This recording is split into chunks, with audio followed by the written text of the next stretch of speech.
It's week 42 of 2021. I'm Smitha Nair, and this is your weekly fix.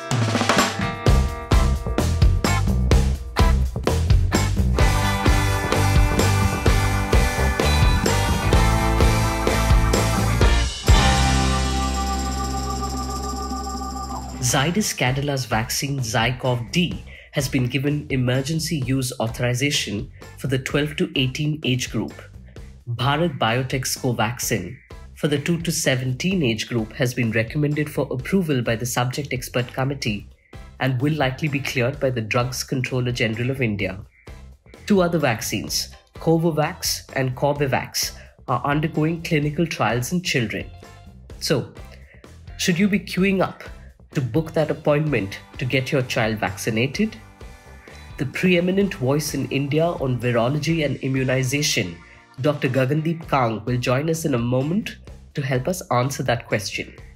First though, briefly some context that Dr. Kang provided on the pediatric COVID vaccine clinical trials. The Zycov-D vaccine trial included 1,400 children who were over 12 years of age. Covaxin, on the other hand, had 525 child volunteers in its trial. Of course, Covaxin has been given to millions of adults as a 2-dose schedule after completing its phase 1, phase 2 and 3 studies in the 18-plus age group. What do trials seek to determine? 1, the safety profile of the vaccine. 2, immunogenicity of the vaccine, which is the ability of the vaccine to induce an immune response in a vaccinated individual. 3, efficacy, which is the vaccine's ability to prevent disease. The question is whether the data available from these small-sized trials is enough to be reasonably sure of the above. Some scientists have argued that a smaller-sized trial is insufficient to determine if a given vaccine could induce rare adverse events in children. Let's ask Dr. Kang. Dr. Kang, welcome to the podcast. First, do no harm is the doctrine that the medical profession lives by. How does one determine the risk-benefit ratio while deciding whether or not to vaccinate healthy kids? So this is a really important question. How do you evaluate risk and how do you evaluate benefit? If we look at risk, we have to compare two kinds of risk. One is, what is the risk of my child getting severe disease if they get infected with SARS-CoV-2? And for what duration will this risk persist? And that risk will persist until I do not give them a vaccine, right? Right. The other risk is, if I give them a vaccine now, what is the risk that they will develop some side effect? And every vaccine carries some amount of benefit and some amount of risk. The inactivated vaccines are generally considered among the safest vaccines, but they do have a very tiny risk of anaphylaxis. They also have the relatively lower performance that has been described in adults. I'm not talking about Covaxin here because for Covaxin, we don't have the data. But other inactivated vaccines have not performed as well. So if we look at the mRNA vaccines, they certainly seem to have high benefit, at least in the short term, because they give very high antibody levels and very good protection against severe disease. But they also carry a risk, which is again very rare, of potentially causing myocarditis in young males. And this risk may vary by the kind of mRNA vaccine that you use. So much so that in the UK, they have decided that they're going to give only one dose of the Pfizer mRNA vaccine to 12 to 15-year-olds. So the decisions that need to be made always have to be made balancing risk and benefit. Right.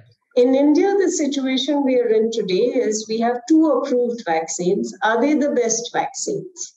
Until you actually have data on how they perform, we won't know.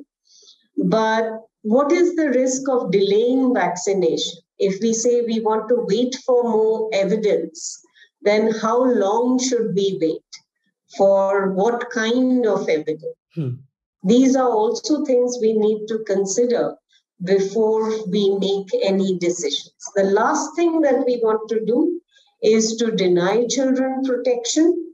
But if you are looking at the population level, does it make sense to immunize children at this time? And to me, taking all aspects of the picture, I think children are generally at pretty low risk at this time. There isn't a lot of virus in the country.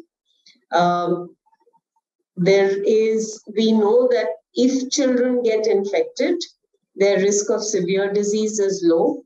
So if there was ever a time to wait and make sure that we generate evidence correctly, this is the time to do that. Right. Dr. Kang, in light of what you're saying, would it be correct to argue that there is a need to urgently delink the decision on reopening of schools for all age groups with the decision on vaccinating our kids? I absolutely think that children need to be back in schools, and the sooner the better. I think this whole debate on whether we should vaccinate children before we send them back to school ignores the fact that we already have a lot of ways of protecting our children. If all adults in the school are vaccinated, if class sizes are reduced, if masking is emphasized, if ventilation is emphasized, if we make sure that times when children are eating or drinking are largely in the open air, I think we can do a lot to reduce the risk of infection in children. Emphasizing to parents that if your child is sick or someone at home is sick, keeping your child home from school is a favor that you do the entire community. These are the ways that we should be thinking about in the future, which are sustainable. And vaccines will only add an additional layer of protection. Right. So given that we have incomplete information on vaccines at the moment, and we don't have a huge choice in the range of vaccines, and the fact that we have a lot of higher risk groups in the country that have not been covered with 2 doses of vaccine, I think we can afford to delink vaccination of children from starting school. Additionally, the seroprevalence surveys show a substantial portion of the pediatric population has already been infected.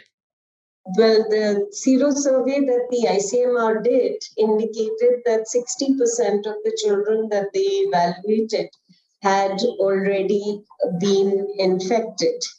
It's interesting to me that data from Kerala came out last week about a sero survey that the state had done. And there it was 85% for adults and 40% for children. And the 85% obviously comes from a combination of vaccination and infection. But the 40% of children in Kerala shows that in Kerala is where the natural exposure has really been lowest. So if we were to think about where outbreaks will occur in schools once kids are back in school, it's likely that it's going to be in Kerala. Okay. And incidentally, Kerala's pediatric mortality rate is only 0.008%. And presumably these were children with comorbid conditions. But broadly, is the absence of comprehensive granular data relating to COVID in children baffling? Dr. Kang, how significant is such data to decision making on who among the pediatric population, for instance, must get priority? So, if we look at data in India, anybody who has had a COVID test or been hospitalized for COVID or gone to a hospital for COVID or a clinic for COVID treatment will know just how much information about the person is being collected and collected repeatedly. Yes. So it seems pretty incredible to me that we have very little national level data on what the percentage of infections are which are in children, whether they are in healthy children or children with comorbidities, and what the outcome of that infection has been. Anecdotally, we know from hospitals that most of the children who develop severe disease and die are children who have comorbidities. We also know that the proportion of mortality in children, even with severe disease, is much lower than that of adults. There is a condition which is the multi system inflammatory syndrome in children, which occurs in healthy children after they have been infected with SARS-CoV-2. And we know that it is happening in India, but we don't know how many cases. So, without having an understanding of what the disease is, once we start to vaccinate, how will we know whether the vaccination has had an impact on the underlying disease if we don't know what the underlying disease is? So I think having data is really important going forward. Right. Dr. Kang, what would you tell those who advocate for what they see as the big picture, ending the pandemic, for which they believe pediatric COVID-19 vaccination must be undertaken without any delay, since those below 18 years of age make up approximately 41% of the population, and leaving such a large demographic unvaccinated, they argue, is not an option if we want to end the pandemic anytime in the near future? Right. So, what level of vaccination do we hope to achieve in the pediatric age group, in the adult age group, is something that we should consider. Now, the maximum the Indian program has ever reached is 90% vaccination after 35 years of building the universal immunization program for infants for whom birth records are very easily available across the country. Our vital registration is poor, but it's better for births than for deaths. And we know where children are born. We have special NCH programs in place. And with all of that, we have managed to reach 90% immunization coverage in infants. And if we can get to 90% immunization coverage in adults with SARS-CoV-2 vaccines, that will be fantastic. But we are not close to that at the moment. We are just over 30% complete vaccination for adults. Now, if we think about bringing the vaccine into children, should we do it before we vaccinate adults? Should we do it in parallel with vaccinating adults? I have one ethics argument here. And to me, much of what is being said about vaccinating children is being said by the wealthy. And that is, let's protect our children. Right. Are you making sure that remote populations, vulnerable people in different parts of the country who are at much higher risk of developing severe disease if they get infected, have been protected before you protect your own child who is at very low risk of developing that disease? That is an equity issue that needs to be considered.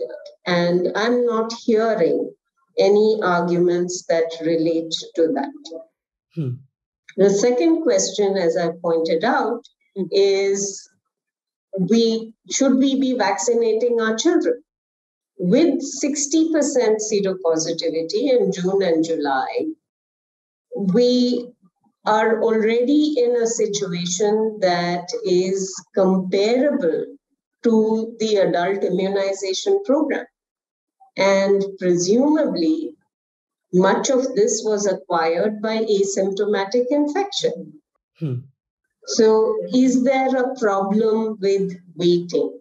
Because when you vaccinate children, you might wind up vaccinating children who have been infected before. So your public health benefit will be incremental. Right. Now, I'm not saying that children who have comorbidities should not be vaccinated, because they are a high-risk population and should be equated with high-risk adults who need to be also prioritized for vaccination. They need vaccines and we should get vaccines to them.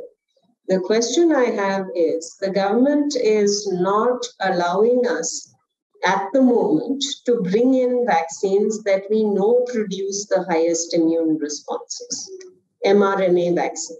We know that antibody-mediated protection is the main mechanism of protection for SARS-CoV-2. So should we, instead of focusing on saying, let's get vaccines into our children right now, focus on telling the government there are populations that really need the mRNA vaccines, and please work out a way that those populations can have those vaccines in the country sooner rather than later. I think this is a complex and evolving situation, but I do think that we need a clear understanding of what we are doing, why we are doing it at the time that we are doing it. And to me, this is not the time to be thinking about vaccinating healthy children. Well, you're right. The ethics argument in particular is certainly not reflected as widely in public debate. No, Smitha, I think the big thing is that, a lot of people look at it from their own point of view. Right. And when I come out and say that you shouldn't be vaccinating children now, everybody treats it like I have no interest in protecting children and I'm somehow evil. But I think there are a lot of issues here. I've spent my life immunizing children and making sure that kids get covered. Right. But I think there is sufficient uncertainty at this time that is not being reflected in the public debate. Yes.